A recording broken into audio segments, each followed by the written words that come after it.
Hello, j'espère que tu vas bien. Aujourd'hui, je voulais te parler de 5 choses qui t'empêchent de te pardonner. Parce que, tu vois, le pardon, ce n'est pas un cadeau que tu fais à quelqu'un d'autre, c'est un cadeau que tu te fais à toi-même. Tu dois l'avoir compris si tu as déjà vu mes autres vidéos sur le pardon. Et la raison pour laquelle je te dis que c'est important de te pardonner, c'est parce qu'en fait, si tu ne te pardonnes pas, ça veut dire que tu vas vivre avec de la culpabilité, tu vas vivre avec des regrets, tu vas vivre avec des émotions négatives et avec des bagages.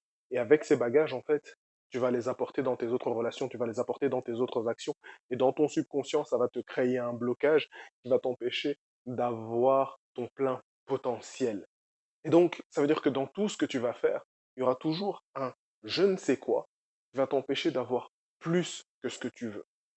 Pourquoi? Parce que si tu ne te pardonnes pas, tu ne vas déjà pas croire que tu vas mériter en fait certaines choses. Pourquoi? À cause de ces sentiments-là. Donc, bienvenue sur ma chaîne. Je me présente, Yannick Lassman, coach expert en résilience. Mon but au travers de cette chaîne, c'est de te montrer que peu importe ton vécu, peu importe les difficultés que tu as traversées, peu importe les choses avec lesquelles tu te sens moins bien, eh bien, tu as fait, peu importe ce que tu as fait, ce n'est pas une excuse pour passer à côté du bonheur. Donc, like, abonne-toi, active la cloche, comme ça tu ne manqueras aucune de mes prochaines vidéos. Et je vais commencer déjà maintenant par la première des choses justement qui t'empêche de te pardonner, c'est la honte. Tu vois, parce que si tu as fait quelque chose de mal, en fonction de ton identité, en fonction de tes valeurs, tu vas te regarder et tu vas te dire ce que j'ai fait, c'est pas correct. Et tu vas avoir peur en fait de te regarder toi-même et te dire oui, en effet.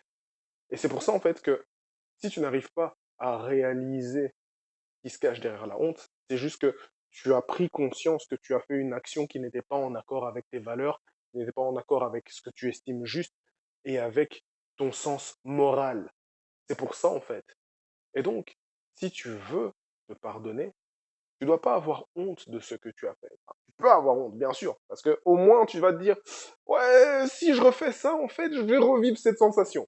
Donc, au moins, tu as besoin de comprendre que si tu n'aimes pas cette honte, alors utilise-la, en fait, comme carburant et te dire, ça m'a déjà tellement dégoûté, ça m'a déjà tellement fait mal de vivre ce sentiment-là que je ferai tout pour éviter de le revivre en fait.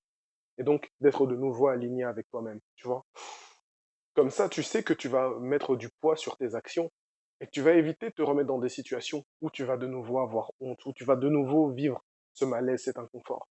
Et ce qui va justement beaucoup t'aider à y arriver, c'est le deuxième comportement, en fait, tu vois, qui t'empêche de te pardonner, c'est le déni. Donc, le déni, tu n'arrives pas à regarder dans les yeux, tu as les yeux qui fouillent comme ça, tu vois. Tu n'arrives pas à te regarder, à te dire, ouais, j'ai mal agi. Mais c'est surtout, tu vas prendre conscience de ton acte, mais tu vas essayer de le minimiser. Tu vas essayer de rejeter la faute sur quelqu'un d'autre. Tu vas essayer, en fait, de trouver tous les moyens possibles pour ne pas te confronter aux conséquences de tes actes. Tu vois. Tu vas éviter d'avoir ce mal-être et tu vas éviter surtout de revivre en fait ce sentiment de culpabilité. Et parce que tu as envie de te sentir bien et parce que tu as envie de te protéger, parce que c'est ton ego qui parle, tu vois. C'est pas ton côté rationnel, c'est ton petit côté j'ai besoin de me protéger, j'ai besoin de me sentir bien et j'ai besoin de pouvoir continuer à survivre en me disant que je suis une bonne personne. Donc si je regarde pas le mal que je fais, eh bien c'est pas grave. Oh tiens, là j'ai quelqu'un qui à qui j'ai fait beaucoup de mal qui est en train de pleurer. Non, je vais pas regarder, je vais pas regarder. D'ailleurs, je vais me boucher l'oreille comme ça, j'entends pas non plus.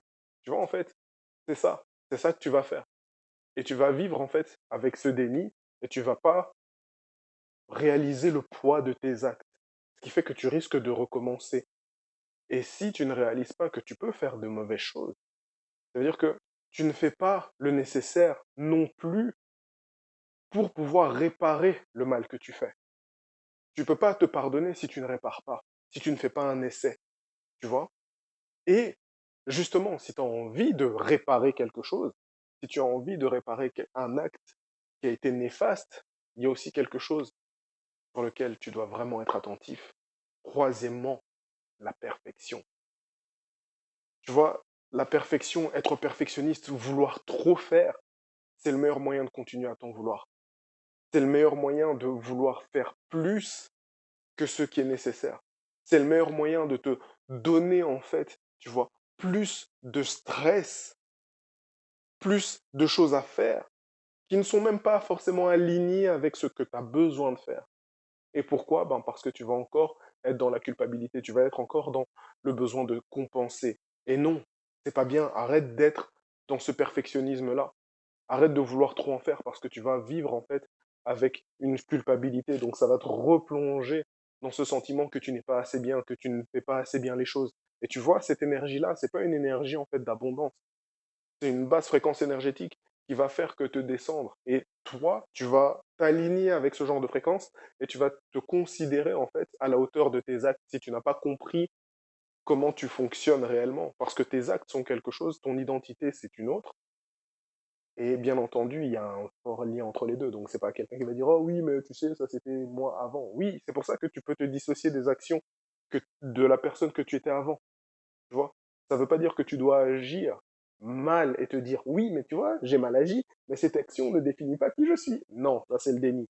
Tu vois? OK, tu peux réaliser que tu as mal agi, mais comme je t'ai dit, si tu ne prends pas le temps de te réparer ou de réparer les actes que tu as commis, eh bien, c'est là qu'on ne peut pas faire la différence entre ce que tu as fait et qui tu es à l'heure actuelle. C'est pour ça que c'est important, en fait, de pouvoir voir que tu peux accomplir des choses, mais faire les choses pas à pas. Faire les choses petit à petit, pas dans le perfectionnisme, pas dans la surenchère, pas dans l'exagération. Non, fais les choses peut-être petit à petit, lentement mais sûrement. Et fais les choses en étant justement empathique avec toi, fais les choses avec de la douceur vis-à-vis de toi-même. Certes, tu as besoin de te mettre un peu de pression pour pouvoir aller de l'avant, mais se mettre de la pression et viser la perfection sont des choses complètement différentes. C'est pour ça que si tu as besoin de te mettre un boost, ok, mets-toi un boost, mais ne cherche pas à accomplir quelque chose d'impossible non plus. Petit à petit. Et bien entendu, c'est pour ça que j'ai fini avec ce point-là, c'est tu dois faire les choses petit à petit et c'est important d'être dans l'action. Pourquoi? Parce que le perfectionnisme, c'est le meilleur moyen de finir par se gratter en fait et de rien faire. Pourquoi? Tu es perfectionniste. Mais quelqu'un qui est perfectionniste va toujours attendre d'avoir tout ce dont il ou elle a besoin pour passer à l'action. Et à partir du moment où tu es là dans la perfection, tu vas dire, mais il manque ça, non, mais j'ai pas ça, non, mais je suis pas dans les bonnes conditions, non, mais tant qu'il n'y a pas, ouais, mais tant qu'il n'y a pas, tu ne feras pas. Tant qu'il n'y a pas, tu ne feras pas, parce que tu es perfectionniste. Et si tu veux faire quelque chose, commence, commence. Ne reste pas dans l'inaction, tu vois. Et la pire des choses qui pourrait t'arriver, c'est de ne pas savoir par où commencer. C'est encore pire que d'être dans le perfectionnisme, enfin dans le perfectionnisme, tu vois, parce que le perfectionniste, il va justement réunir tellement d'ingrédients, tellement de choses, qu'il ne va pas savoir par où commencer à cause de cette abondance de possibilités. Mais une autre personne qui ne sait pas par où commencer a un problème. C'est qu'elle n'a pas la conscience de toutes les choses qu'elle peut faire pour elle-même. Et donc, si tu ne sais pas ce que tu peux faire pour commencer à te pardonner, tu vois, pour commencer à faire des actions qui vont commencer à te reconstruire du mal que tu as pu te faire, du mal que tu as pu faire aux autres, des sentiments de mal-être que tu vis, peut-être que c'est le moment de demander de l'aide à quelqu'un. Peut-être que c'est le moment de faire appel à un coach. Peut-être que c'est le moment d'aller voir justement un thérapeute spécialisé. Peut-être que c'est le moment de regarder en toi, de voir d'où viennent tes blessures, de comprendre mieux pourquoi tu es dans cette situation-là et comment ça se fait que tu n'arrives pas à te délester de tout ça. C'est important de faire ce travail.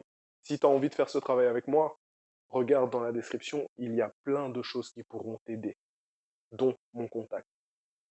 Mais le plus important, c'est que si tu te sens incapable d'aller de l'avant tout seul, si tu te sens incapable de te pardonner, de laisser derrière toi tout ce que tu as fait envers toi par rapport à tes blessures, par rapport à tes bagages,